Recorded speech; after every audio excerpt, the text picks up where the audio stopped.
السلام علیکم.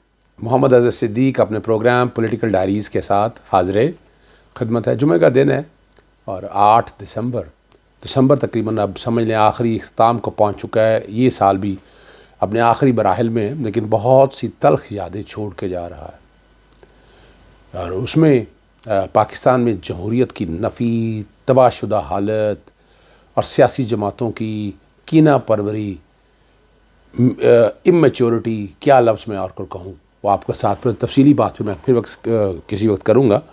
پروگرام کے آخری حصے میں جو یہ کہہ رہے تھا العزیزیہ اور ایون فیلڈ کی ایسی کچھ نہیں ہے. وہ انسان اس دنیا سے چلا گیا، عرش شریف، جس نے بڑی جد و جہد کی، اور اس نے یہ سارے حقائق تو انویسٹیگیٹو جرنلزم میں پاکستان میں لگتا ہے یہ اب انویسٹیگیٹو جرنلزم ختم ہو جائے گی.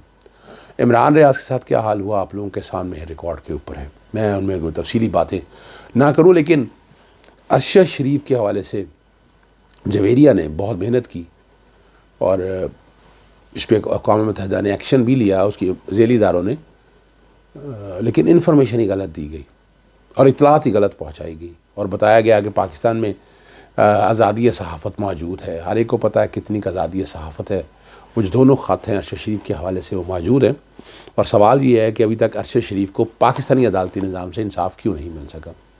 آپ کو یاد ہے میں بہت سے اس بارے میں، عرش شریف کے بارے میں بڑا کچھ میں نے کیا. میں تفصیلات وہ بتاتا ہوں، لیکن آج جو بات ہے، ایک تو بتانا ہے نواز شریف کے کرپشن کی کہانی میں جو ARV پروگرام تھا آخر میں وہ بیپر لگ کے بغیر آپ دیکھ لیں گے، سن لیجئے گا، آپ تک ساری کہانی سمجھ میں آ جائے گی. اس حوالے سے دو باتوں میں بات کرنی ہے. ایک تو شوکت عزیزی صدیقی جو سابقہ جج ہیں اسلام آباد ہائی کورٹ سے، جنہیں سپریم جوڈیشل کونسل نے کے سامنے کیس تھا ان کا، اور انہیں ہٹایا گیا تھا. آئین اور قانون کے مطابق کوئی ایسی بات نہیں ہے کہ جس میں یہ کہا جائے کوئی فیور یا اپنا خاص فیور. چونکہ یہ تو بات حقیقت ہے کہ وہ اب باتیں کھل کے سامنے آ رہی ہیں. افتخار چوہدری صاحب کے گروپ میں جو ججز تعینات ہوئے تھے ان میں شخصیت کا تعلق نون لیگ سے اب سمجھ میں آ رہی ہے بات. اب تو کہنے کی ضرورت نہیں، اب ہر کوئی زبان زد عام ہے. ان کا کیس فکس مقرر ہونا، بھٹو صاحب کا جو عدالتی قتل ہے اس کا ریفرنس 2011 کے بعد اب فکس ہونا. آصف علی زرداری صاحب صدر تھے جب وہ ریفرنس فائل کیا تھا، اس پہ گفتگو کریں گے ہم. آپ تک میں کوشش کروں گا وہ چیزیں ساری میں لے آؤں. پہلے میں عرش شریف صاحب کے بارے میں وہ جو بات ہے، جویریہ نے بڑی ڈیٹیل میں یہ چیزیں بھیجی تھی، اور جویر سے رابطے میں رہتا ہے. بڑی کوشش کی ہے اس نے، بڑی ہمت کی ہے. اس کو سمری بنا کر میں نے بھیجی دونوں کیسز کے کانٹیکس میں، جو خاص طور پر یہ ہے نا جی سوئٹزرلینڈ جنیوا میں جو اسپیشل ریپورٹر ہے اس میں جواب داخل کیا، اور اس میں بڑی تفصیلی بتایا گیا، FIRوں کا ذکر کیا گیا. لیکن ابھی تک کینیا گورنمنٹ سے اور پاکستان اس معاملے کو انٹرنیشنل کورٹ آف جسٹس میں نہیں لے جا سکی. لے کے جاتی تو سارے حقائق سامنے آنے تھے. یقیناً گورنمنٹ کس حد تک انوالو ہے، وہاں کے لوگوں نے کیا نااہلی کی، وہ ساری چیزیں سامنے آنی تھی. 9 صفحوں کا ایک ہے، اس میں بڑی وضاحت کے ساتھ جو ڈیٹیلیں ساری وہ بتائی ہوئی ہیں، اور ساتھ ہی جو یہ اسپیشل رپورٹر نے لکھا ان کو، اور دوسرا جو ہے اسی 9 صفحوں کے اندر 2 فائلیں ہیں. یہ بیسیکلی 2 فائلوں میں میں دونوں ہی آپ بیک گراؤنڈ پہ آپ کے ساتھ چلا رہا ہوں. جویری نے بھی اس بارے میں ٹویٹ کیا، اور وہ اسکرین شاٹ ساتھ بھجوائے. اس کے خلاف FIR ہوئی، بتایا یہی گیا کہ ہمارے ہاں FIR ہوں تو ہم پکڑتے نہیں جب تک اسٹرانگ ایویڈنس نہ ہو. لیکن ہم سب نے دیکھا کہ یہاں پاکستان تحریک انصاف کے FIR ہوئی ہے، کچھ بھی ہوئی ہے، گرفتاری پہلے ہو گئی ہے، کوئی سالڈ ایویڈنس نہیں، کوئی چیز سامنے نہیں ہے. ابھی یہی بات خالد جمیل کا کیس آپ نے دیکھا، کیا سالڈ ایویڈنس تھی اس کے خلاف، اس کو گرفتار کیا گیا. اور اگر یہی ایویڈنس یا میٹیریل اگر وہاں تک چلا جائے، کیا شرمندگی ہوگی پاکستانی گورنمنٹ کی. یعنی آپ ایسی باتیں اگر کریں تو ایویڈنس، اگر یہ کٹھی ایویڈنس بیس کر کے اگر یہ وہاں بھجوا دی گئی کسی نے بھی، تو بڑے مسائل پیدا ہو سکتے ہیں. چلیں میں آپ کو آگے لے کے چلتا ہوں، زیادہ لمبی بات نہیں کرنی، وہ بھی بیک گراؤنڈ پر چل گیا. اور 2 باتیں جو میں نے آپ کے سامنے وہ رکھی ہیں، اور جس پہ میں گفتگو کرنا چاہوں گا. خاص طور پر ایک تو شوکت عزیز صدیقی والا کیس. شوکت عزیز صدیقی کا ان کو سپریم جوڈیشل کونسل میں ہٹایا گیا. ہر ایک آپ کو بھی پتہ ہے ان کے بارے میں ایلیگیشن کیا تھے، کس طرح انہوں نے اپنے عہدے کا استعمال کیا اور وہ الزام لگاتے رہے اس وقت جنرل فیاض حمید اور باقی لوگوں پہ. اب دیکھنا ہے سپریم کورٹ اس معاملے کو کیا اس اینگل سے دیکھتی ہے, کیا وہ ساری چیزیں جو اس وقت رکھی گئی ہیں سامنے, کیا اس اینگل سے اس بات کو دیکھا جاتا ہے. یہ اب دیکھنے کی بات ہے کہ اس پہ یہ 14 دسمبر کے لیے 5 رکنی بینچ ہے. جسٹس امین الدین, جسٹس جمال خان مندوخیل, جسٹس اذن حسن رضوی اور جسٹس عرفان سادات جو ہیں چیف صاحب سروائی کریں گے اس کی. اور جو ہم خیال بینچ کا آپ یہاں سے سمجھ سکتے ہیں, یعنی اب کوئی بات نہیں اس میں جسٹس, اب آپ کو وہ کوئی جج وہ نظر نہیں آئے گا, جسٹس جاد الحسن نظر نہیں آئیں گے, جسٹس منیب اختر نظر نہیں آ رہے, جسٹس مظاہر علی اکبر نقوی نظر نہیں آ رہے, جسٹس عائشہ ملک نظر نہیں آ رہی, جسٹس شاہد وحید نظر نہیں آ رہے.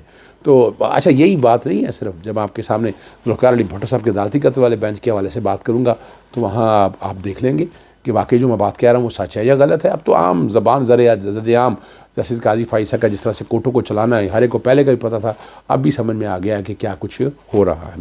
ابھی آپ کو دوسری بات کی طرف لے کر چلتے ہیں. ذوالفقار علی بھٹو صاحب کے جو صدارتی ریفرنس ہے وہ بھی سماعت کے لیے مقرر کر دیا گیا. 12 دسمبر کو بینچ مقرر کیا گیا, اور 5 سماعتیں جو ہے نا 9 رکنی لارجر بینچ دیکھے گا. پہلی 5 سماعتیں جو ہے نا سابق چیف جسٹس چودھری افتخار کی سربراہی میں 11 رکنی لارجر بینچ نے کی تھی. تو اب 9 رکنی بینچ جو ہے وہ تشکیل دیا. اپریل 2011 میں جسٹس قاضی فائصہ نے ریفرنس یہ بھیجا تھا. اور 5 سوالات کیا کیا تھی. ذوالفقار بھٹو کے قتل کا ٹرائل آئین میں درج بنیادی انسانی حقوق کے مطابق تھا. پہلا سوال, کیا ذوالفقار علی بھٹو کو پھانسی کی سزا دینے کا سپریم کورٹ کا فیصلہ عدالتی نظیر کے طور پر سپریم کورٹ تمام ہائی کورٹ پر آرٹیکل 189 کے تحت لاگو ہوگا؟ اگر نہیں تو اس فیصلے کے نتائج کیا ہوں گے؟ کیا ذوالفقار علی بھٹو کو سزائے موت سنانا منصفانہ فیصلہ تھا؟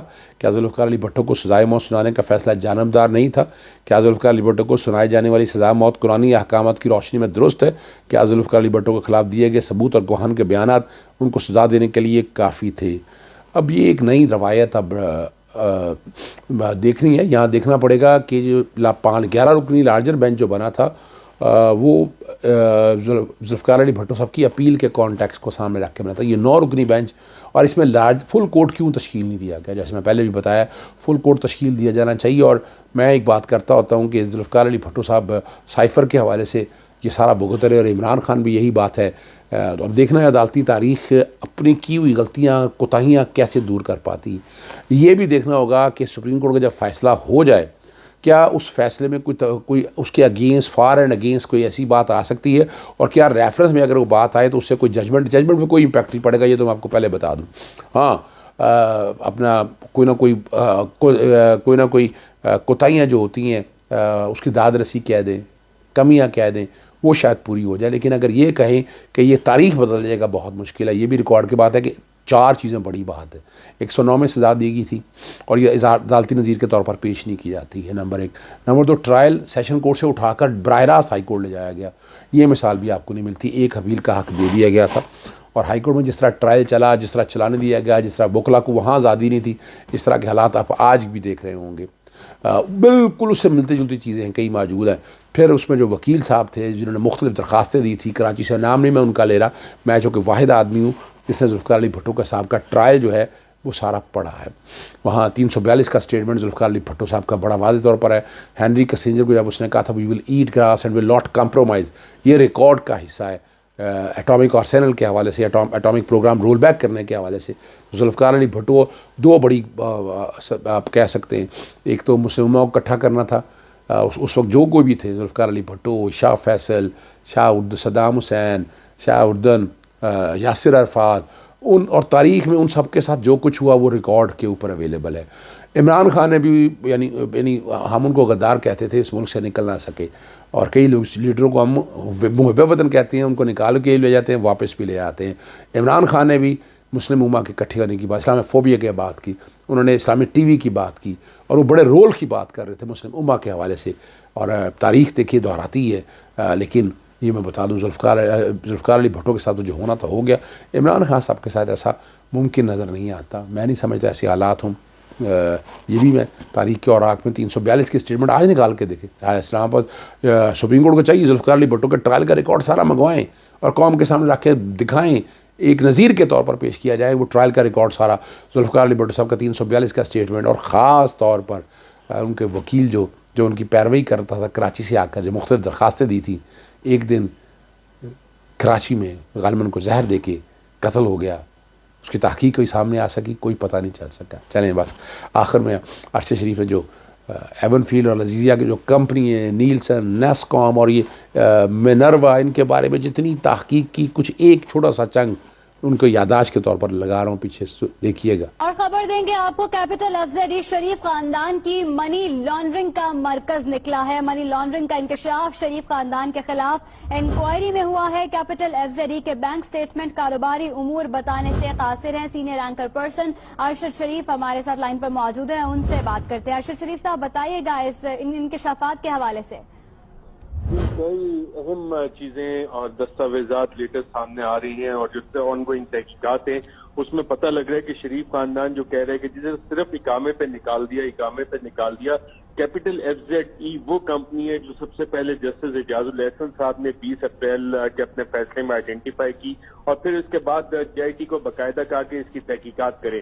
ان تحقیقات کے نتیجے میں اور دیگر ادارے جنہوں نے اب تحقیقات کی ہیں، پتہ لگا ہے کہ کیپٹل ایف زیڈ شریف خاندان کی جو عالمی سطح پہ منی لانڈرنگ ہے اس کا ہب ہے، سینٹر ہے، فلکرم ہے، جس کے گرد ساری ان کی منی لانڈرنگ اور منی ٹرانسفرز گھومتی ہیں۔ کیپٹل ایف زیڈ ای کا اگر آپ بزنس پوچھیں شریف خاندان سے کہ نہ کی کمپنی بزنس کیا کرتی ہے، تو وہ آپ کو کوئی بزنس نہیں بتا سکیں گے۔ اور یہ ساری چیزیں کنفرم کیسے ہوئی؟ جب کیپٹل ایف زیڈ ای کے جو بینک اکاؤنٹس ہیں ان کی سٹیٹمنٹس دیکھی گئی سال 2009 سے لے کے 2017 تک۔ کیپٹل ایف زیڈ ای کا جو اکاؤنٹ ہے وہ Emirates National Bank of Dubai پہ ہے، اور حسن نواز صاحب اس کو آپریٹ کر رہے ہیں۔ اکاؤنٹ نمبر ہے 102276091401۔ اور اس بینک سٹیٹمنٹ سے یہ چیز بھی پتہ لگتی ہے کہ نواز شریف صاحب کو کیپٹل ایف زیڈ ای کے اکاؤنٹ سے 31 دسمبر 2009 کو $1 ملین جو کہ تقریباً 11-12 کروڑ پاکستانی روپے بنتے ہیں، وہ ٹرانسفر کیے گئے تھے 31 دسمبر 2009 کو کیپٹل ایف زیڈ کے اکاؤنٹ سے۔ اور یہ اماؤنٹ جو ہے نواز شریف اپنے ڈفرینٹ ریمیٹنسز کے طور پہ جو کہ گفٹ ان کو ریسیو ہے اس کے طور پہ شو بھی کرتے گئے۔ اور کیپٹل ایف زیڈ کے بارے میں جو تحقیقات میں چیزیں سامنے آئی ہیں اس سے یہ بھی پتہ لگ رہا ہے کہ سعودی عرب سے دبئی اور برطانیہ ایک سینٹر جو تھا وہ کیپٹل ایف زیڈ تھا اس منی لانڈرنگ کا۔ اور نواز شریف کو جو سپریم کورٹ آف پاکستان نے ڈسکوالیفائی، ججز نے اپنی وزڈم میں اس اقامے کو پکڑا جو کہ اب پتہ لگ رہا ہے کہ اس ساری منی لانڈرنگ آپریشن کا سینٹر تھا، فلکرم تھا، جس کے گرد سارے منی لانڈرنگ آپریشن گھومتے ہیں۔ شریف خاندان سے اگر کوئی بھی شخص یہ پوچھے جی کیپٹل ایف زیڈ ای کا بزنس کیا ہے، تو بینکنگ ٹرانزیکشن جو حاصل کی گئی ہیں وہ کوئی چیز ایسی ثابت نہیں کر سکتی۔ ان سے صرف یہ پتہ لگتا ہے کہ مختلف جو ان کے شریف گروپ کے خاندان کے لوگوں کے اکاؤنٹ میں پیسے ٹرانسفر کرنے کے لیے یا دیگر کمپنی میں پیسے ٹرانسفر کرنے کے لیے دبئی میں یہ کمپنی بنائی گئی ہے۔ جی ٹھیک ہے ارشد شریف صاحب، بہت شکریہ ہمیں تفصیلات سے آگاہ کرنے کے لیے۔ کیپٹل ایف زیڈ ای شریف خاندان کی منی لانڈرنگ کا مرکز نکلا۔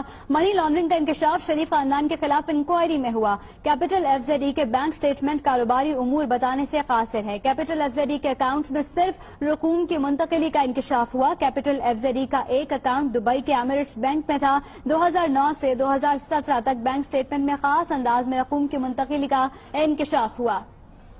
جی آپ نے دیکھ لیا، اجازت چاہتا ہوں۔ السلام علیکم، اللہ حافظ، پاکستان زندہ باد۔